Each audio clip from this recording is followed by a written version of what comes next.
So we are about to get started, and this session is interesting to anybody who is runs a digital marketing agency, selling digital marketing services, whether it's SEO, CRO. I get asked this question all the time. Um, we have two speakers. We're going to start with Stephan Spencer, and then we're going to go to Tony Wright. Stephan, I've known Stephan. Wow, it's been like 12, 13 years now. Um, he is a top SEO consultant, best-selling author. I think it's been like, yeah, you've been looking in the industry, Stephan, for over 2 decades now. Clientele roster is impressive. Sony, Zappos, Chanel, Bed and Bath. Stephan is very select with the clients that he works with, and I've learned from him. I know, Stephan, if you remember when you visited us in Michigan, so that was kind of like, that was very insightful to me and Ayat. I'm like, oh, well, here, there's a lot that we've learned. And I go to him for advice whenever I have a question in many things, even outside of work. Before I start, let me ask you, Stephan, what do you think the first client that we've landed at Invest, how much do you think we charged them? And this is back in 2006, but what do you think? It was embarrassing, but nonetheless, we've learned over the years. $1,500. $700. 700.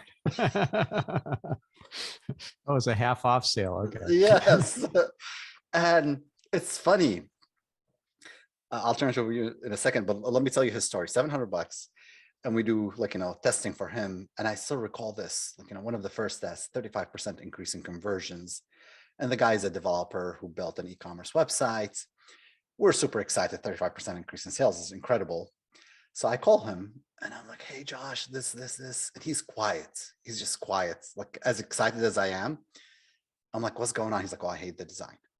I'm like, okay, but there's 35% more sales. I mean, you should be happy.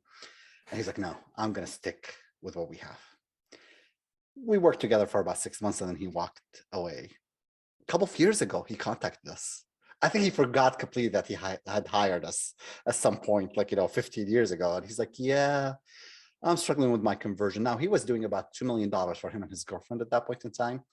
He had gone down to about, I think, $150,000 in sales. And I'm like, oh, man, I can tell why, because he refused to do things a certain way. So needless to say, we didn't end up working with him the second time. But let me turn it over to you. Why don't you do an intro? Let's get started. Let's talk about pricing, services when it comes to digital agencies. Yeah, sure. So yes, I've been in this industry for over 2 decades. I started my first agency in 1995, dropped out of a PhD in biochemistry to start it, and never looked back. 4 years into it, I got this harebrained idea to move to New Zealand. I'd never been there. And so I went, filled out the paperwork to get in as a permanent resident without ever having stepped foot in the country. Just intuitively, I knew that this would be a great move, and was there for almost 7 years, developed a whole New Zealand-based team where everyone else was saying, go to Silicon Valley and, just basically R&D, rip off and duplicate the approach that a company called Adjacency had done. So they went from Madison, Wisconsin, which is where I was based, and where I'd started the offices of Net Concepts. And then I moved to New Zealand. Adjacency moves to Silicon Valley, and of course they got acquired by Sapient, and I wish them lots of riches. It's all good, but my lifestyle, you couldn't pay me enough money to have the kind of lifestyle that I had. It was priceless. It was amazing. And yeah, because time is much more valuable to me than money. So if we're talking about how to price your services and you're not thinking about the time value of money, you're missing the point. Right? If you're just exchanging hours for dollars, you're also kind of missing the point. It's about the value that you deliver. And in the example that you gave, Khalid, that guy that didn't see the value and paid a price for that, it's like, you don't have to serve everybody. You have an obligation or an opportunity to serve the people that are your assigned group. I'm going to get a little metaphysical here, but it's like, if you have an assigned group of people, companies, individuals, nonprofits, et cetera, that you're meant to work with in this lifetime, it's going to happen. I mean, you have to be a participant in your own rescue, but you will make those random chance meetings, synchronicities will happen. The universe will conspire to make this assigned group come to you. So just relax, don't try and land the difficult. You can already tell it's going to be a difficult client. Let them go. Just let it go. You're here for the people in the audience who are smiling at you, not the ones that are frowning or looking at their phones. Your audience is the smiley faces, and the smiley faces are the ones that are for you too, right? So it goes both ways. And forget about the frowny faces. Don't try and win them over. Just let them go. I love that. By the way, I don't know if you know this, but I've worked for Sapient. That was fresh out of college. We used to joke when working for Sapient, because we see them acquiring companies. And we've always said Sapient is where agencies go to die. Because they would acquire an agency, and it's always the same thing. 6 months later, everybody's gone. No one is happy. So the work style, oh gosh, I mean, there's a style, and Sapient's been successful, and I love the team there, built amazing memories, but they took somebody fresh out of college. They worked us to death. I mean, we were doing 100 hours easily, and that was the normal, Yeah, that's awful. I believe in something that I would call business karma. What goes around comes around, right? So if you're out in the world doing good things and being a good person, adding value, revealing light in everything you do, then again, the universe conspires to make lots of amazing, abundant, prosperous things happen for you. And conversely, if you're all about the money and you're all about getting the best deal possible, it's not win-win, it's win-lose. Yeah, like a great example of the universe conspiring thing. So this book, The Art of SEO, that I co-authored, 1,000 pages, 994 pages. That wouldn't have happened if I hadn't given freely to all my competitors in the audience at an SMX Advanced conference many, many years ago. It was the very first SMX Advanced. And I pitched a session to Danny Sullivan, give it up. And he loved the idea. It's like, these are your best secrets. And it was going to be embargoed and like the secrets weren't supposed to leave the room. Of course, that ended up getting thrown out the window, but I brought it. I was on a panel with all these really great SEOs, Rand Fishkin, for example, and the stuff I shared, nobody knew. I even asked the audience, do you know about this one? You know about this one? And I'd figured out these things. Like I've figured out how to figure out what the true position of an indented listing was, because it wasn't like 1 and 2. It was 1 and something between 2 and 10. And I showed them how to do that. And if it was really low, like 1 in 10, it was visually promoted. Then here's how to knock it off of page 1 completely just by promoting something else on page 2. Like I was showing all ninja stuff. 3 weeks later, I'm at a SES Toronto conference in the speaker room. Rand Fishkin, who I barely knew, comes up and gives me a big hug. He's like, dude, you gave it. You just brought it. I was so impressed with your presentation on the Give It Up panel. And we just had a great chat, and we decided to do a book together, which started off as the SEO cookbook. It just so happened that Danny Sullivan was at a FooCamp conference, unconference event, Friends of O'Reilly event. So O'Reilly's our publisher.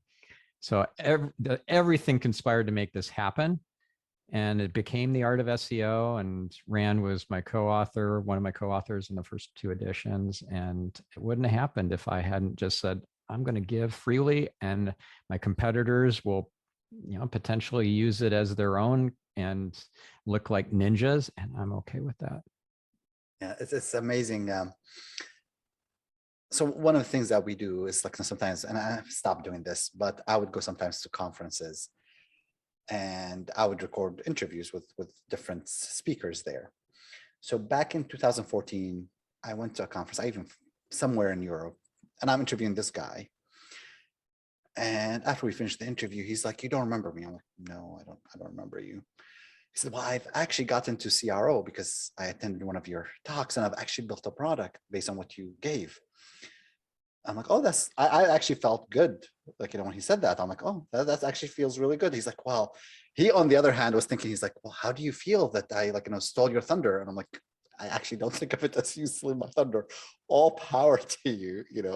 What's meant to happen for me will happen. What's meant for you." And, it's just sort of interesting how different mindsets and then how different people think of, of things. Yeah. But Scarcity mindset versus abundance mindset. Yeah. oh, I mean, I can tell you so many stories about and I'm like, what? I have about 1,000 other competitors, and maybe the status quo is the biggest competitor that I deal with, not Mm. another company. But Yeah. And talk about the scarcity mindset. Just one thought yeah, that is I loved hearing. It was from DC Cordova, the founder of Money, or the lady who runs the Money and You conferences.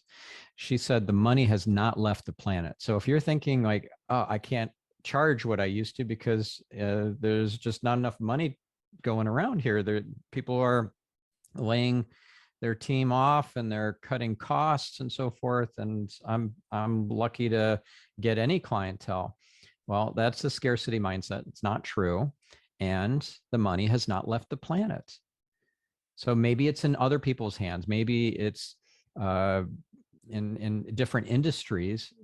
Pivot, change your target audience, change your offering so that it appeals more to the folks who have the money now.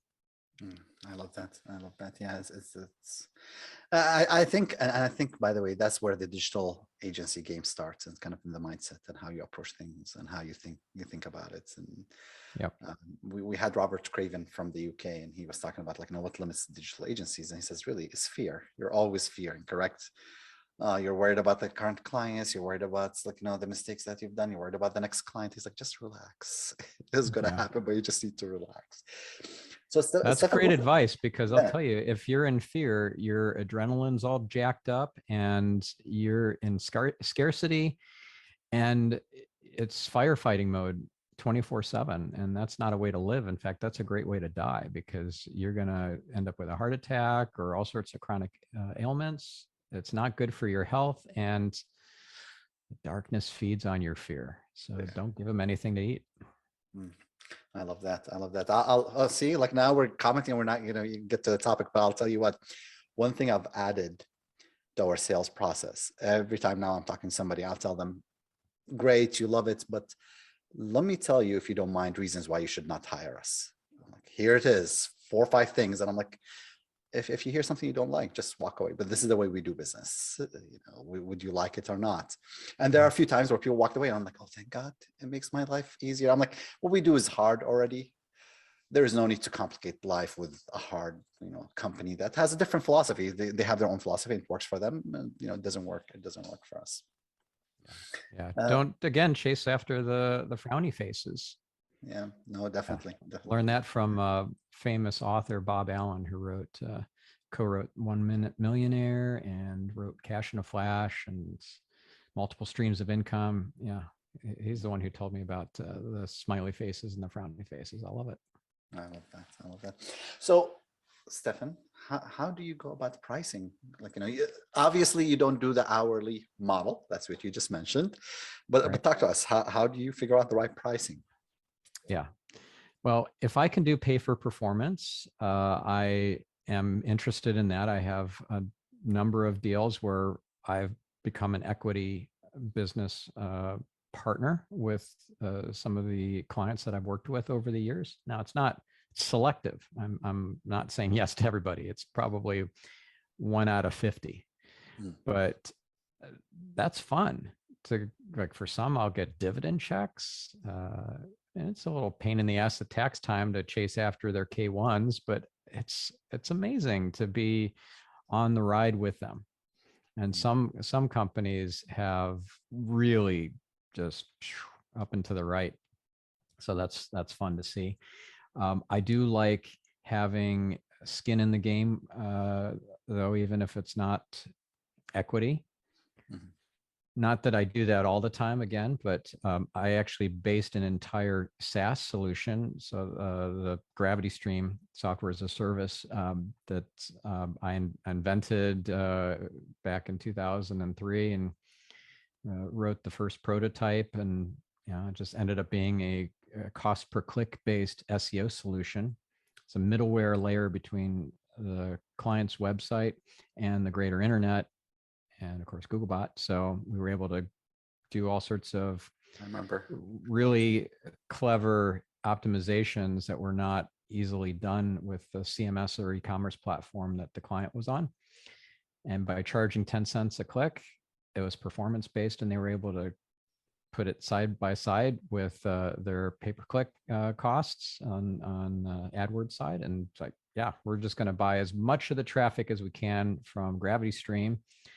And yeah, just we had clients like Nordstrom and Zappos, and heck, we were getting with Zappos, we got 7 figures in revenue from them.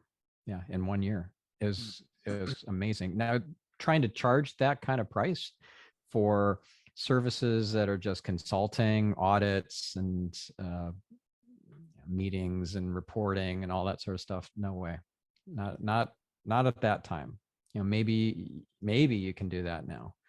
I don't see very many companies that charge 7 figures a year though for consulting. Anyways, so that was a really great innovation. I ended up selling that technology in the company in 2010 to Cavario, that then got bought by Dentsu Aegis. And that was the majority of our revenue. We were an agency. We were a SaaS company masquerading as an agency. That's what really it was. Cool. Yes. Yeah. And so if you're interested in SEO services and you look up who to contact, and you see Net Concepts on the list, and you think, okay, I should contact them. I need an audit and whatever else. And then in the findings and recommendations, everything is too hard to implement because of the convoluted platform you're on, and we have a workaround for that. Yeah. So that was kind of a Trojan horse, but not in a not in a malicious or unethical sort of way. So I believe in performance-based pricing when it makes sense, and you have to have a real partner. It can't just be a client-vendor relationship. You have to trust them that they're not going to drag their feet and take too much time to implement because they are resistant to paying you what you're worth. You do need to you need to charge what you're worth so they pay what you're worth. And if you can do it in a way that's performance-based, great. But a lot of times we'll just give a project price or a monthly retainer, and then we will scope out the size of the engagement based on the size of the site and how much work we think is going to be involved and so forth. I do have a set price for SEO audits that I am involved in, and that's $35K. And I haven't raised that price. I haven't dropped it either, but I haven't raised that price in 10 years.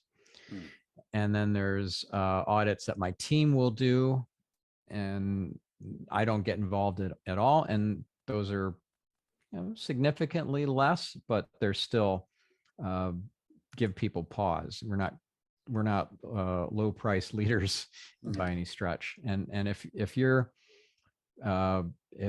competing on price, that is a quick race to the bottom. I don't recommend it. Also, you got to bear in mind that the value of the dollar is eroding significantly. 40% of all US dollars have been printed in the last year or year and a half. And that 7% inflation rate is underreported. It is they're just shuffling things around to make it look as good as possible, but it is nowhere as low as 7%. Going back to the performance base, where we struggled with the performance base, and I think that's where, like, some digital agencies that try and do that. Somebody hires you for an SEO. Well, how do you define the performance? I'm doing PPC as well. I'm doing CRO. I'm doing this. I'm doing that. I'm doing email. With software, you can say, oh, here's the number of clicks, and I can exactly track it. But as an agency, how do you track that? Yeah. Well, like I said, when I do an equity deal and I get stock in the company, then it's against the services pricing. So let's say it's a 15K a month retainer, and I'm willing to take half of it as equity at whatever the current valuation is. So let's say that they're at a Series A or something like that. Then it was just pretty simple then to figure out what the 7,500 a month is equivalent to in stock. And for some, they can't do stock, but they can do stock options.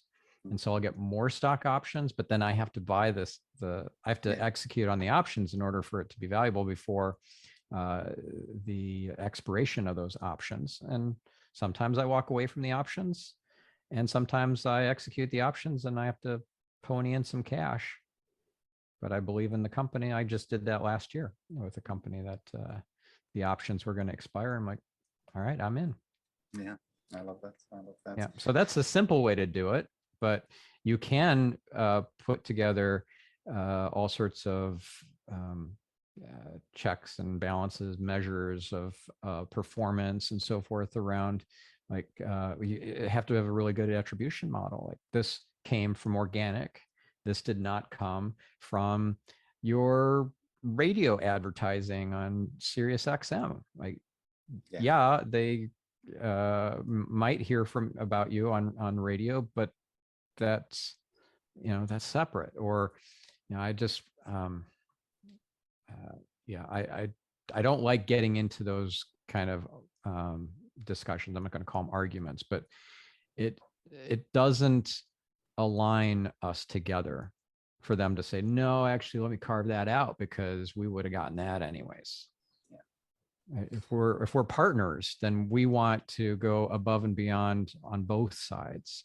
So if I see that they're making a big conversion mistake, I will point it out to them, even if I don't get a direct compensation, if the performance is based on purely organic or something, because that's how I operate. I believe in adding value and not holding back. Like that, it's sort of interesting. We did a performance deal with an IRC 500. They've never done testing. They didn't really understand. And that's literally what he says, like, hey, partners, and let's do this. And first test also hit it, was incredible. And like, hey, here are the results. And he's like, oh, I don't trust the test results, the software that you guys are using. I'm like, okay. The minute I got that email, I'm like, this is not good. So I'm like, what would you like? He's like, well, frowny face. Yeah. He's like, well, I want to do it on this software. I'm like, sure. So we coded on the software. And again, he's like, well, I'd like my guys to code it. I'm like, sure, have at it. We don't typically run a test 3 times, but 3 months into it, we're just running the same test. And now his guys code it. And then I get an email from him, like, with statistics and all that, and I just emailed him back and said, hey, I think we're done here. You don't have to worry about paying. And I just walked away. And I'm like, this is, just left such a bad taste in my mouth. And I'm like, it doesn't make sense. I'm not going to sit there and argue with somebody. Yeah. Tell me we're partners, but your actions are saying otherwise. Yeah. I actually fired a client like a similar situation. We had a big performance bonus of it was a significant amount of money, but we had to increase their organic traffic by 500%. Wow. And so what happened was we were reliant on their team to implement some of the stuff on the platform, is Blue Martini. And the developers made a mistake, So the URL rewriting wasn't working, and they didn't catch it. You know, I didn't see it either for I don't know, a week and a half. Mm. And it was a holiday time. That was during Black Friday, Cyber Monday, and everything. And yeah, we got to 450% increase in organic traffic instead of 500. And guess how much of the bonus they paid? Zero. We fired them. They were floored. It's a big company, begins with a K. I'm not going to tell you who, but it's a big department store chain. And they paid us zero of the bonus. And so we fired them, and they were flabbergasted that we would have the audacity to walk away from them. And because nobody does that to this company. Like, yeah, well, we do. Yeah. No, there are times when you just have to, where you just have to do that. So awesome. Well, Stephan, if people want to find you, where do you hang out nowadays? Okay, so stephanspencer.com is my personal site with a whole bunch of SEO resources. You can also go to my 2 podcast websites. I have marketingspeak.com, which you were a guest on, and getyourselfoptimized.com. Get Yourself Optimized might sound like an SEO podcast, but it is not. It is a biohacking, life hacking, personal development podcast, and spirituality. With lots of interesting interviews, by the way, that span so many different really interesting topics. Oh yeah, I've had Tim Ferriss, Byron Katie, Dave Asprey, famous psychics like Paul Selig and Sheila Gillette. It's been such a fun thing to do over the last 6 years. And I'm big into personal development because, if you can believe it, this was me. You can see that in 2007. Wow. Yeah. So I had a big transformation. It started with Tony Robbins walking on the 2,000-degree hot coals and not burning or even getting a blister, and realizing, wow, if I can do that, I can do anything. So you, my friend, can do anything. I love that. I love that. Stephan, stay with us. Let's see if we get any questions.